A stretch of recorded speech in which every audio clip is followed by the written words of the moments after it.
Doctor എന്താ അങ്ങനെ പറഞ്ഞത്? എങ്ങനെ? വീണ്ടും ഇത്ര പെട്ടെന്ന് ആവേണ്ടിയില്ലായിരുന്നു എന്ന്. അതെ, ഡോക്ടർ കല്യാണം കഴിച്ചിട്ടില്ല, അതുകൊണ്ട്.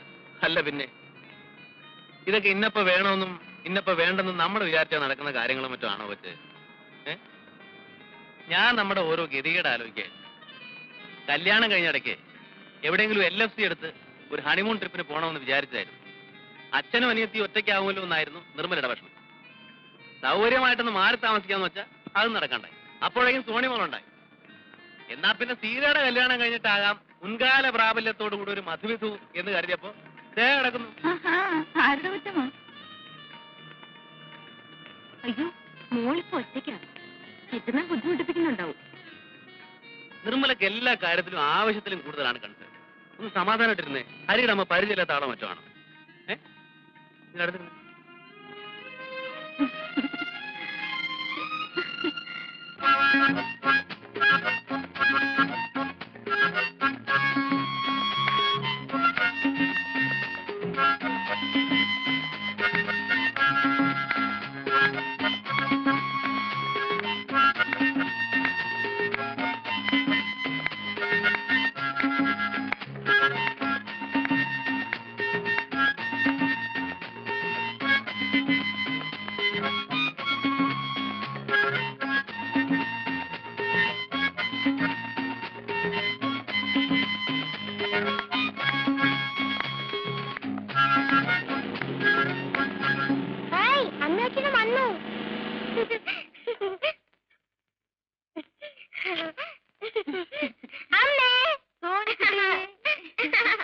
എന്റെ നിർമ്മലേ, നിങ്ങൾ പോയേ പിന്നുണ്ടല്ലോ ഇവളെന്നെ നിലത്ത് നിർത്തിയിട്ടില്ല.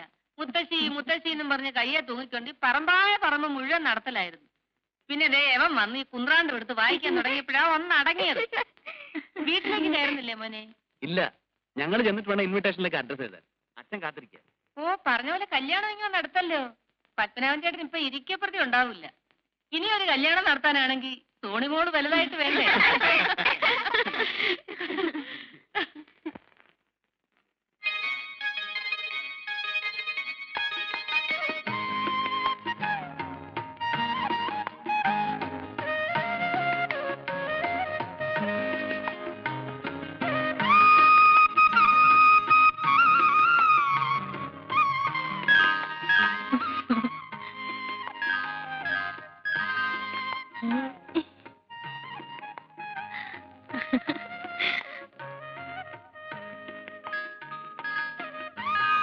മോളെ, നമുക്ക് കിടക്കാം. സോണിക്കുട്ടി അച്ഛന്റെ അടുത്താണോ കിടക്കുന്നേ, അമ്മയുടെ അടുത്താണോ കിടക്കുന്നേ? ഞാനേ എന്റെ പേര് നടുക്കാ കിടക്കുന്ന.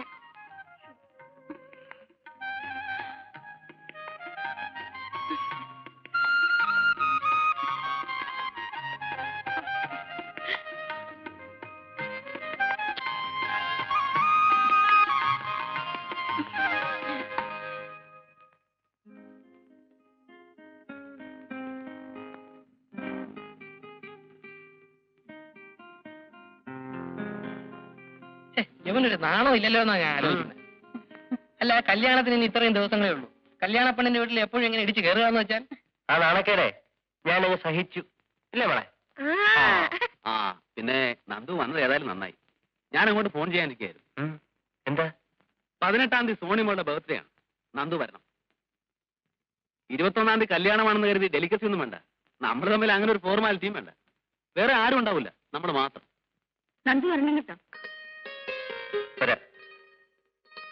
ആ കല്യാണത്തിന് മുമ്പ് ഒന്നുകൂടെ കയറി വരാൻ അവനൊരു ചാൻസ് കൂടെ. എന്റെ യോഗ.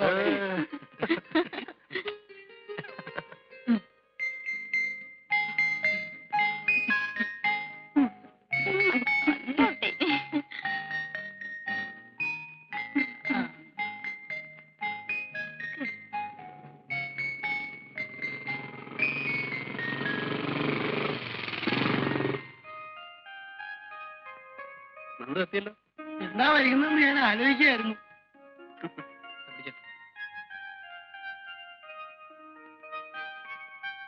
കേട്ടോ, സംഭവമൊക്കെ റെഡിയാണല്ലോ. പിന്നെ ഹായ്, ഹാപ്പി ബർത്ത്ഡേ സോണിമോൻ.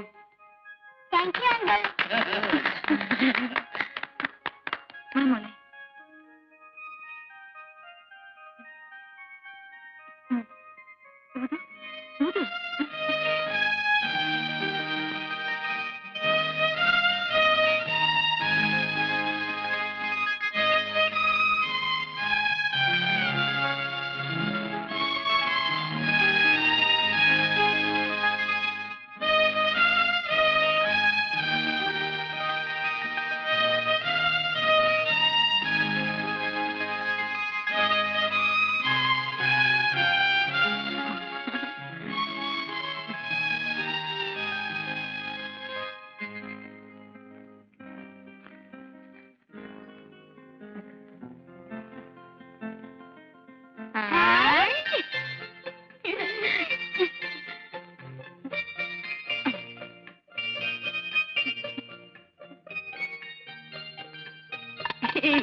നമുക്കില്ലേ അല്ലെങ്കിൽ മറന്നു പോളിയാ.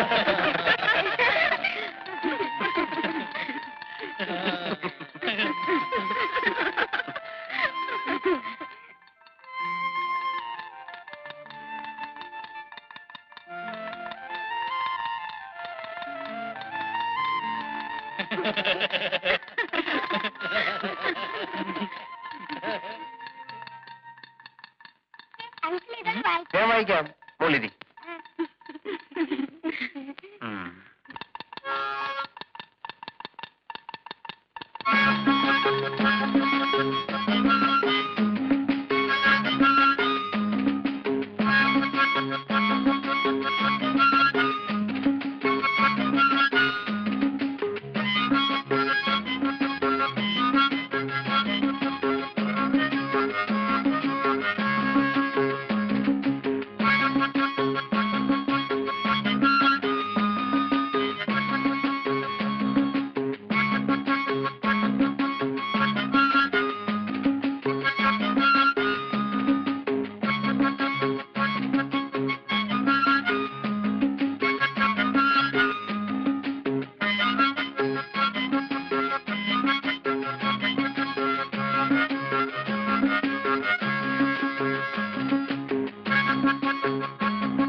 ഇനിയിപ്പോ രാത്രി പോണം നന്ദു. അയ്യോ, പോണം.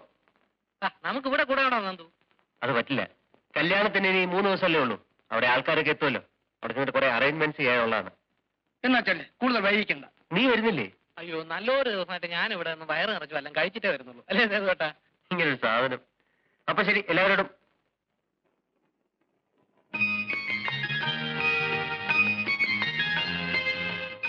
സീതയോട് മാത്രമായിട്ട് യാത്ര ചോദിക്കായിരുന്നത്. ഇവരെല്ലാം ചുറ്റും നിൽക്കുന്നുണ്ട്.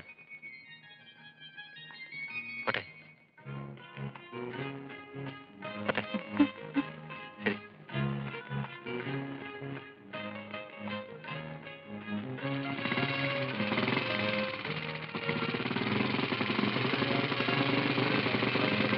ലൈറ്റ് ഓൺ ചെയ്യും. ശരി.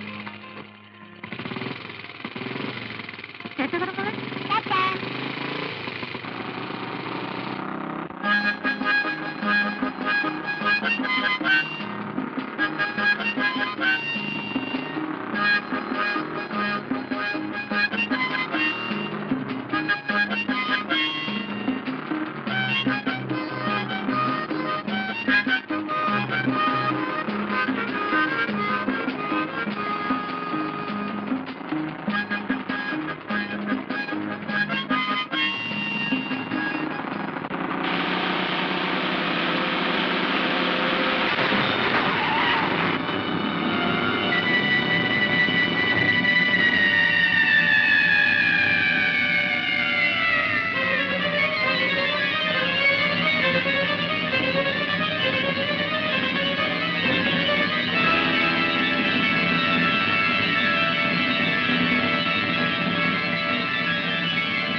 സീത,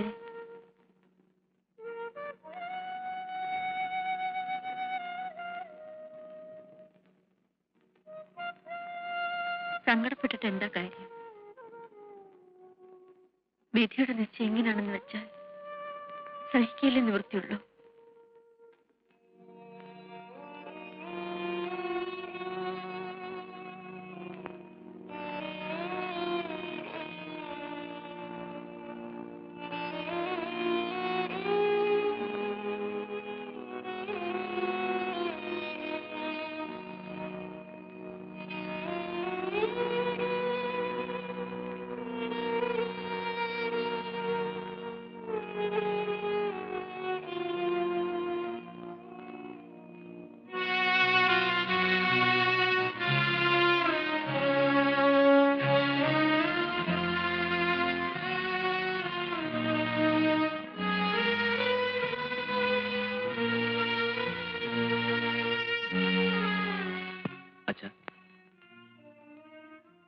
നമുക്ക് എല്ലാവർക്കും സങ്കടമുണ്ട്. പക്ഷേ അത് നമ്മൾ പുറത്ത് ഭാവിച്ചുകൊണ്ടിരുന്നാൽ സീതയുടെ മുന്നിലെങ്കിലും നമ്മൾ പ്രസന്റായിട്ട് പെരുമാറും. എങ്കിലേ അവളെ ഈ ഷോക്കിൽ നിന്ന് സാധാരണ നിലയിലേക്ക് കൊണ്ടുവരാൻ പറ്റും. ഐ അണ്ടർസ്റ്റാൻഡ് ചെയ്തു. ബട്ട്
നിർമ്മല എവിടെ?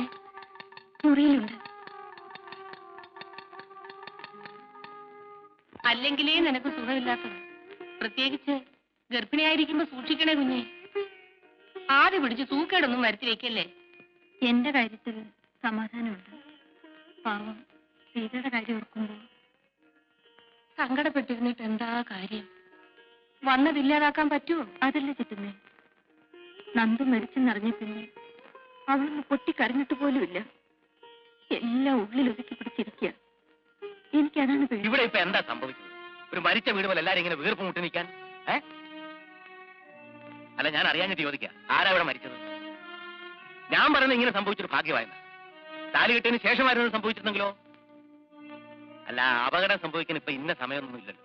ഞാനായിരുന്നു നിങ്ങളുടെ സ്ഥാനത്തെങ്കിൽ ആ മുഹൂർത്തത്തിൽ തന്നെ ഒരു ചെറുക്കനെ തപ്പിയെടുത്ത് കല്യാണം നടത്തി കൊടുത്തനെ. ജീവിതത്തിൽ പ്രാക്ടിക്കലാണെന്നായരെ. അച്ഛാ, ആ ഒന്നിങ്ങോട്ട് വരും.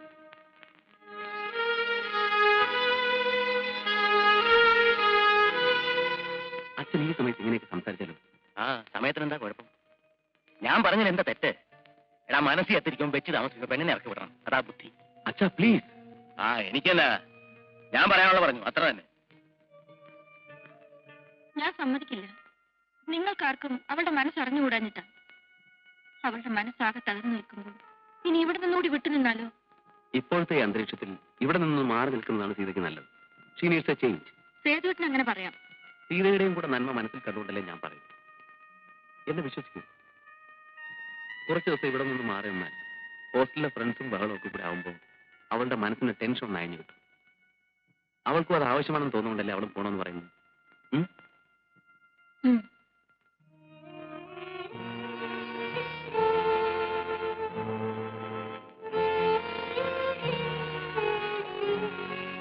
എന്താ മോളെ? ഞാൻ ഹോസ്റ്റലിലേക്ക് പൊയ്ക്കോട്ടെ അച്ഛാ. ഈ നിലയില് നീ ഇപ്പൊ പോണോ മോളെ? ഞാൻ പോവുകയല്ലേ അച്ഛൻ നല്ലത്.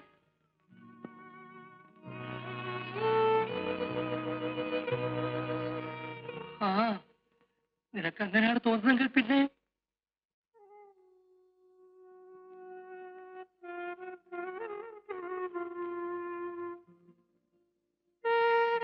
പാവം സീത ഒറ്റയ്ക്കിരുന്ന് കരയായിരിക്കപ്പോ. എനിക്കിപ്പോ അതല്ല പേടി. നീ എപ്പോഴും ഇതന്നെ ആലോചിച്ചിരുന്ന് വല്ലതും വരുത്തി വെക്കുമെന്ന. അവളെ കുറിച്ച് ആലോചിക്കാൻ നമ്മളല്ലാതെ വേറെ ആരാണുള്ളത്? എനിക്കെന്തോ അവളെ കാണാതിരുന്നിട്ട് മനസ്സിനൊരു സമാധാനമില്ല. നീ ഇപ്പൊ കിടന്നുറങ്ങാൻ നോക്ക്. നമുക്ക് എല്ലാവർക്കും കൂടെ ഉടനെ ഒരു ദിവസം ഹോസ്റ്റലിൽ പോയി സീതയെ കാണാം.